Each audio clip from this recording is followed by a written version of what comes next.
にちは。今日も幸せベジスープご覧いただきありがとうございます。寒くなってきましたので、お昼にあったかいおうどんとか美味しくなりましたよね。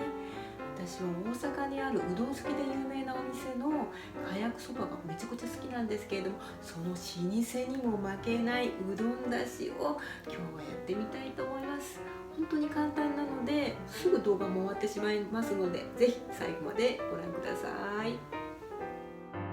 材料表です。作りやすいように今日は1人前で作ってみます。まず水に昆布と煮干しをつけておきます。30分以上はつけてくださいね。うどんスープはかつおと昆布だけだとあっさりしすぎます。さば節や今日のように煮干しを使って雑味を入れるとスープが濃厚になって麺が美味しくなります。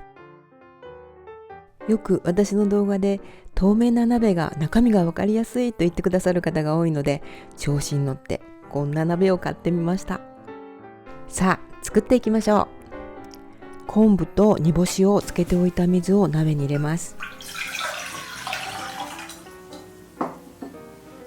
かつおとみりんを加えて火にかけていきます。今日は1人前と少量ですので、火加減はなるべく弱くじっくりと出汁を出す方がいいと思います。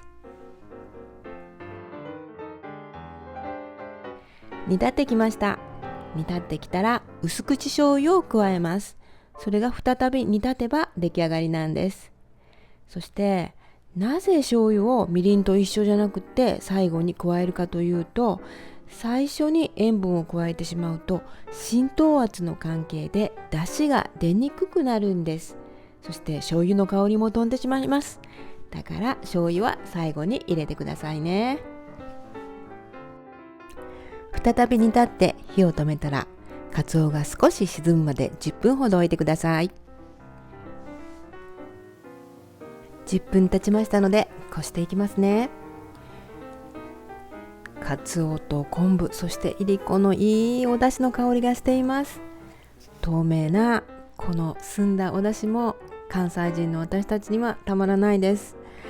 ごく一般の濃い口醤油の塩分は16から 17%、 それに比べて薄口醤油はそれより塩分が高くて 18% から 19% なんです。薄口醤油に慣れてない方は色が薄いから塩分が薄いと思ってらっしゃる方もいるかもしれませんが、使い方を気をつけてくださいね。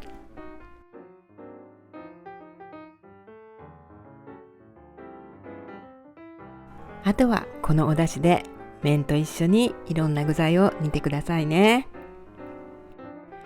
盛り付けもこの老舗のかやくうどんに真似してみました。どうでしょうか。